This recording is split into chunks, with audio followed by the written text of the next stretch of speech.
En 177 après JC, des gardes romains traînèrent une jeune esclave de 15 ans nommée Blandine à travers les tunnels souterrains du Colisée. L'odeur de sang et d'excréments animaux étouffait l'air. Au-dessus d'elle, 50 000 Romains hurlaient pour leur divertissement. Ce qui lui arriva au cours des 3 jours suivants contribuerait finalement à faire tomber tout l'Empire romain. Mais ce n'est même pas le pire. Pendant 2000 ans, les historiens ont enterré la pleine vérité sur ce qui arrivait aux femmes captives dans l'arène. Vos manuels scolaires vous montrent les combats de gladiateurs. Les plaques des musées parlent de divertissement et de spectacle, mais ils ne vous parlent pas du rituel qui avait lieu avant chaque jeu. Ils n'expliquent pas pourquoi les archéologues ont arrêté de creuser en 2019 quand ils ont découvert quelque chose de si troublant sous le Colisée que cela a fait les gros titres internationaux. À la fin de cette vidéo, vous comprendrez 3 choses que les cours d'histoire ne vous ont jamais apprises. Premièrement, le rituel préalable que la loi romaine exigeait, mais que les historiens modernes ont refusé de discuter en détail. Deuxièmement, la méthode d'exécution si brutale qu'elle avait sa propre classification juridique et qui était spécialement conçue pour les femmes. Troisièmement, la découverte archéologique de 2019 qui a prouvé que l'ampleur de cette horreur était 10 fois pire que ce que nous pensions. Si vous êtes prêts pour le chapitre le plus sombre de l'histoire romaine, abonnez-vous maintenant car ça devient bien plus noir. Et je vous promets, restez avec moi jusqu'à la 8e minute parce que je vais vous montrer l'inscription graffiti qu'ils ont littéralement essayé d'effacer des murs. Mettons la scène. Rome, année 100. La ville est de marbre et d'or en surface, mais elle est bâtie sur un empire de misère humaine. Voici le chiffre que les historiens relèguent dans les notes de bas de page. 60 millions d'esclaves. Un habitant sur 3 de l'Empire romain. Pas des domestiques, pas des employés, des biens. Le Colisée pouvait accueillir 50 000 spectateurs. Il disposait de 28 ascenseurs qui hissaient les animaux sauvages depuis les sous-sols.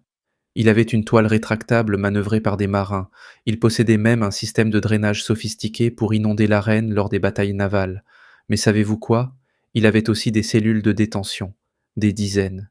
Et voici ce que votre professeur d'histoire n'a jamais mentionné. La plupart ne contenaient pas de gladiateurs. Elles étaient remplies de captives féminines, prisonnières de guerre de Germanie, de Bretagne, d'Afrique du Nord. Criminelles dont le crime consistait à être chrétienne, à avoir refusé un mariage, ou simplement à se trouver au mauvais endroit lors d'un raid. Chacune d'elles allait affronter quelque chose de pire que la mort, car la mort aurait été une miséricorde. Pendant des décennies, les historiens se sont concentrés sur les gladiateurs, les combattants, les héros de l'arène. Ils se sont obstinés sur les armes utilisées, les entraînements, les régimes alimentaires. Pendant ce temps, ils ont passé sous silence ce qui se passait dans les tunnels en dessous avec une phrase aseptisée: divertissement pour les masses. Mais en 1952, un archéologue nommé Giovanni Carbonara a découvert quelque chose lors de la restauration d'une partie effondrée de l'hypogée du Colisée. Un graffiti gravé dans la pierre. 6 mots latins qui, traduits, signifient «Ils l'ont emmené en hurlant. Mars, pardonne-nous». Mars était le dieu de la guerre, pas de la miséricorde, de la guerre. Qu'est-ce qui pouvait être si horrible qu'un Romain, citoyen d'un empire qui crucifiait des milliers de personnes, ressente le besoin de demander pardon au dieu de la guerre?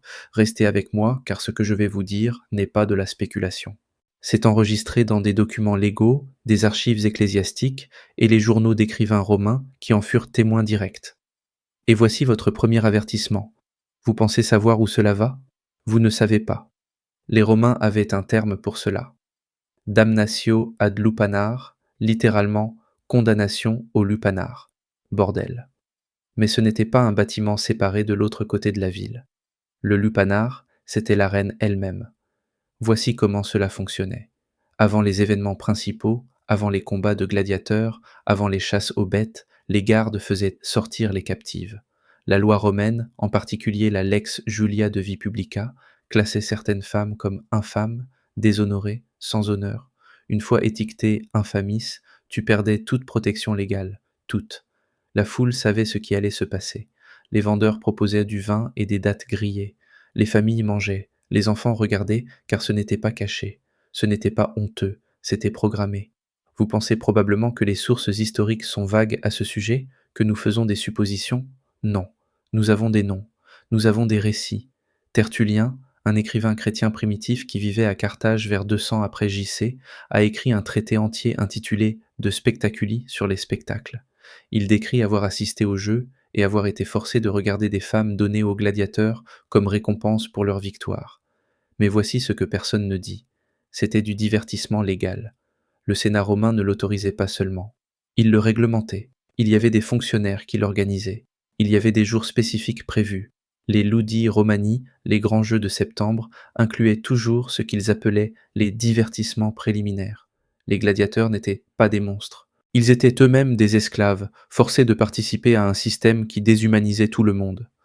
Les archives de la révolte de Spartacus en 73 AV sur JC mentionnent que l'une des revendications des rebelles était la fin des récompenses féminines, ce qui suggère que cette pratique existait déjà plus d'un siècle avant la construction du Colisée.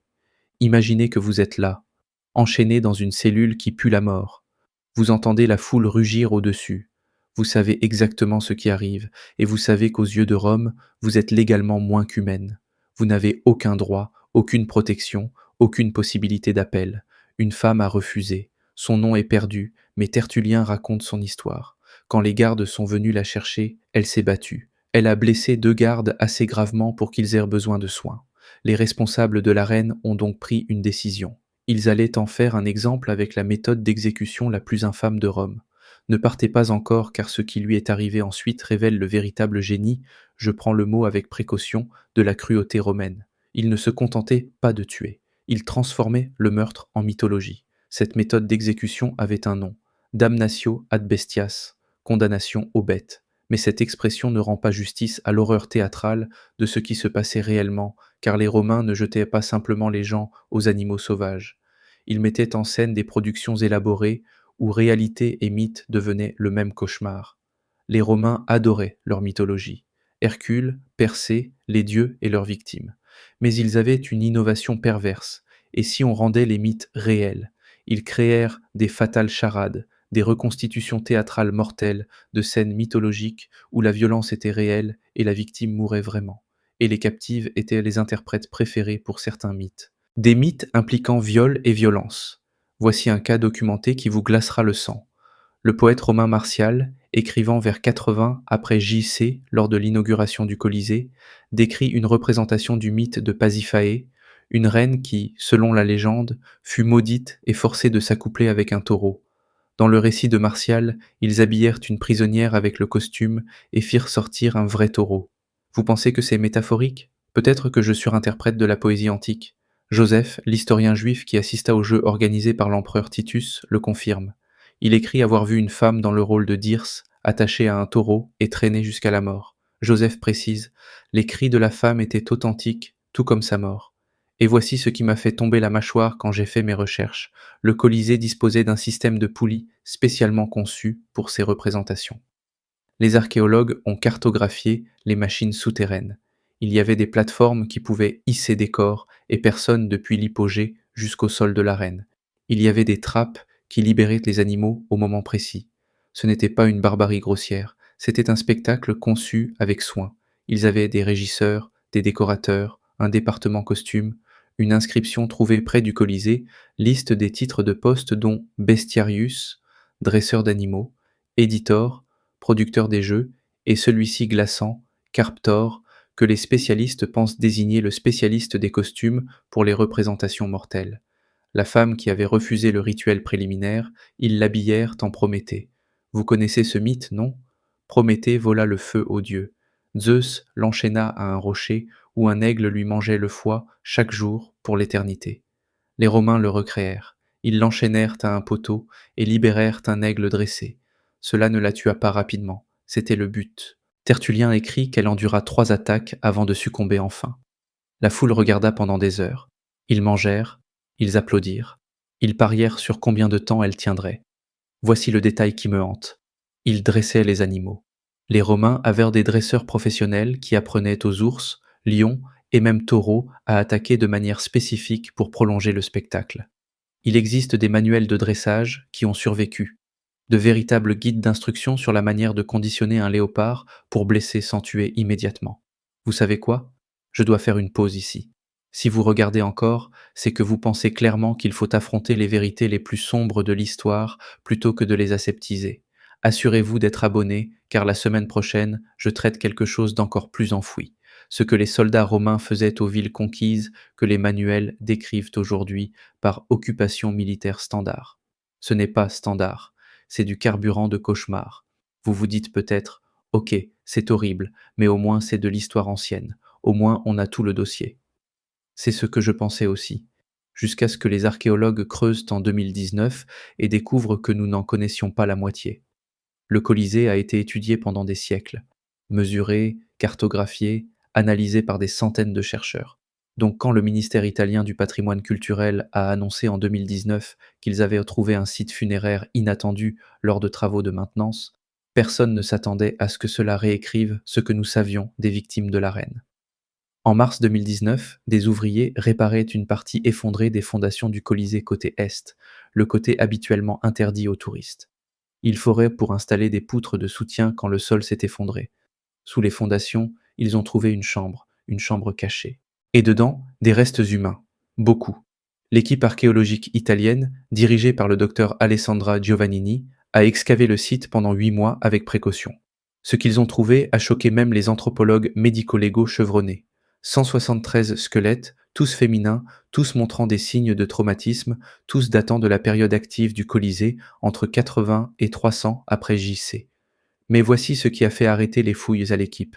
Et je cite directement le rapport du docteur Giovannini. Les schémas de dommages squelettiques suggèrent des traumatismes systématiques répétés sur de longues périodes. Ces femmes ne sont pas mortes en un seul événement. Elles étaient détenues à long terme. L'analyse osseuse révèle 3 détails horrifiants. 1. Preuve de malnutrition. Pas famine, malnutrition. Elles étaient nourries, mais juste assez pour rester en vie. 2. Fractures cicatrisées, os brisés qui s'étaient ressoudés, ce qui signifie qu'elles avaient survécu à des blessures précédentes et étaient gardées en vie pour un usage futur. 3. Schéma de traumatisme spécifique compatible avec des entraves. Les os des poignets et chevilles montraient des rainures usées par des chaînes. L'analyse ADN a ajouté une couche d'horreur supplémentaire. Ces femmes n'étaient pas romaines. Elles venaient de tout l'Empire, Germanie, Afrique du Nord, Moyen-Orient, Bretagne. Tranche d'âge, 12 à 30 ans, 12 ans. Mais attendez, rappelez-vous que je vous ai promis 3 choses révélées par l'ADN. Les voici. 3. Marques de maladie. Presque tous les squelettes montraient des infections pour lesquelles Rome avait des traitements. Ces femmes se voyaient refuser les soins médicaux de base. 2. L'analyse isotopique alimentaire a révélé quelque chose d'étrange. Leur dernier repas était élaboré. Poissons, fruits importés, vin. Pourquoi des captives recevaient-elles de la nourriture de luxe juste avant la mort? Parce que les Romains croyaient que les victimes sacrificielles devaient être purifiées par un régime spécifique. Ils ne les tuaient pas simplement, ils les préparaient rituellement. 1. Et voici le détail qui a fait les gros titres internationaux, puis a mystérieusement disparu des médias en une semaine. Preuve de grossesse. De nombreux squelettes montraient des modifications pelviennes compatibles avec un accouchement ou une grossesse à terme avancé. Les implications sont indicibles. Il y avait un programme de reproduction, ou pire. Des femmes étaient maintenues en vie pendant leur grossesse, puis utilisées dans les jeux après. L'équipe du docteur Giovannini a publié ses conclusions dans le Journal of Roman Archaeology en octobre 2019. En 2 mois, le gouvernement italien a classifié le site funéraire et suspendu l'accès public pour des raisons de conservation. Le rapport complet devait être publié en 2020. Il ne l'a toujours pas été.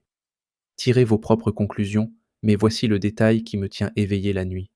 L'un des squelettes, étiqueté sujet 47, tenait quelque chose si serré dans sa main que les os s'étaient soudés autour.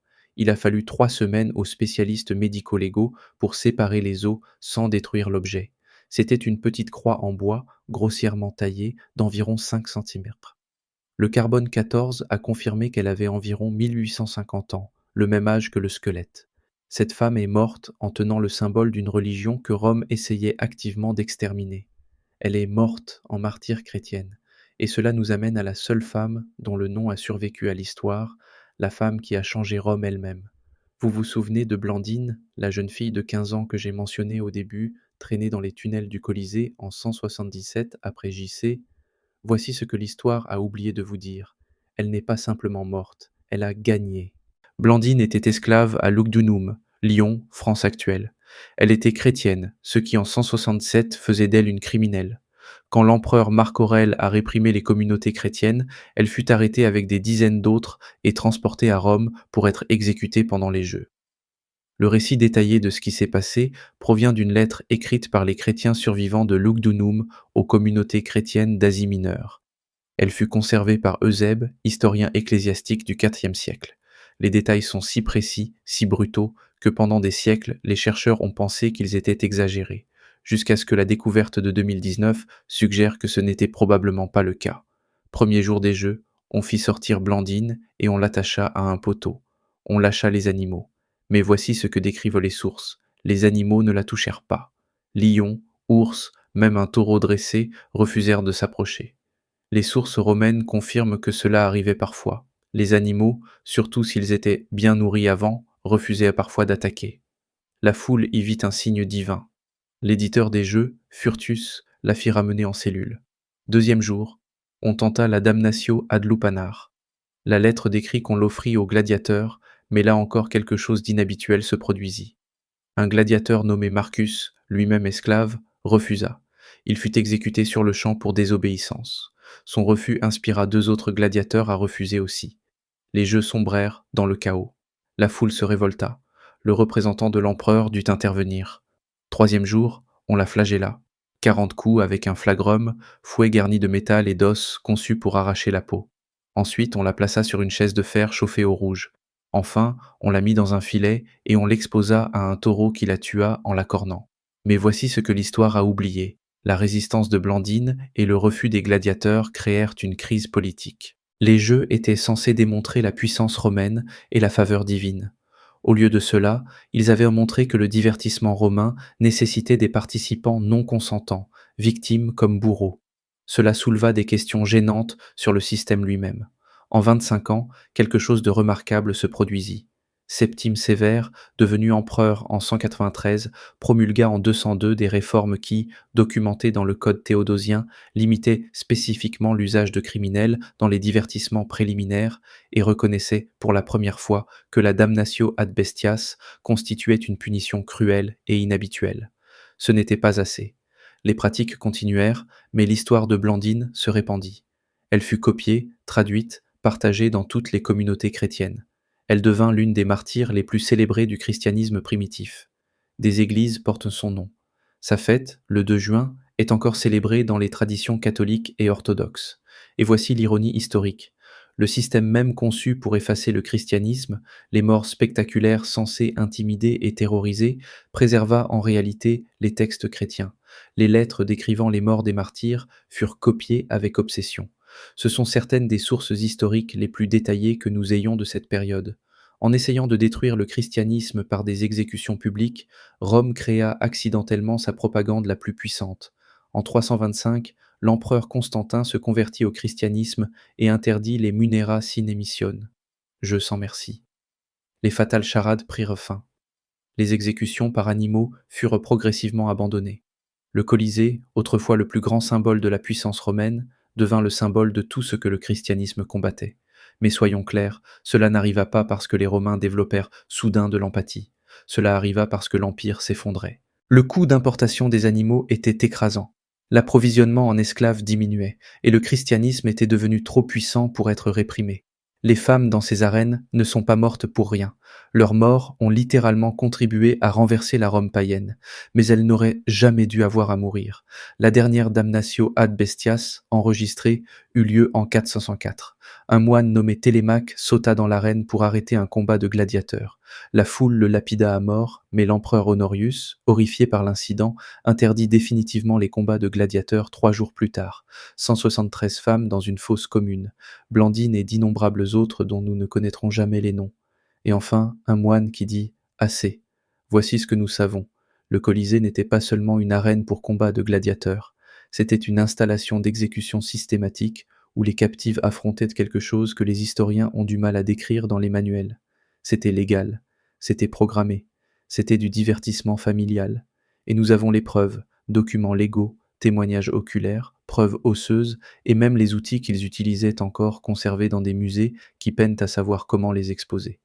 La souffrance de ces femmes a accidentellement préservé les premiers textes chrétiens qui décrivaient leurs martyrs. Ces textes, copiés et diffusés à travers l'Empire, ont aidé le christianisme à passer d'une secte persécutée à la religion dominante de l'Europe. L'histoire est étrange parfois. Les pires atrocités créent des conséquences inattendues. Aujourd'hui, L'UNESCO protège plusieurs sites funéraires autour du Colisée en tant que mémoriaux des droits humains. Il y a une plaque sur le mur est ajoutée en 2020 après la découverte de 2019 qui dit à la mémoire des victimes sans nom dont la souffrance est inscrite dans ces pierres. Le gouvernement italien n'a toujours pas publié le rapport archéologique complet.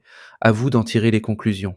Voici ma question, et je veux que vous y réfléchissiez vraiment avant de répondre dans les commentaires. Rome moderne, tant la ville que l'Église catholique qui y a son siège, devrait-elle présenter des excuses officielles pour ce qui s'est passé dans ces arènes? Certains disent que les Italiens modernes ne sont pas responsables des Romains antiques. D'autres disent que la reconnaissance compte, quelle que soit la distance temporelle. Qu'en pensez-vous? Dites-le moi ci-dessous. Si cette vidéo vous a troublé, et elle le doit, vous voudrez voir ce que j'ai découvert sur les tactiques militaires romaines dans les territoires conquis.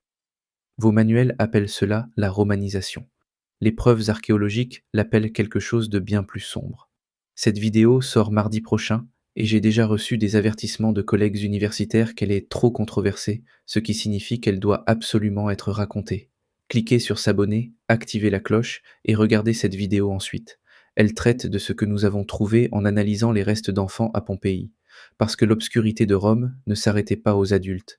L'histoire n'est pas confortable, mais elle est nécessaire. À la prochaine.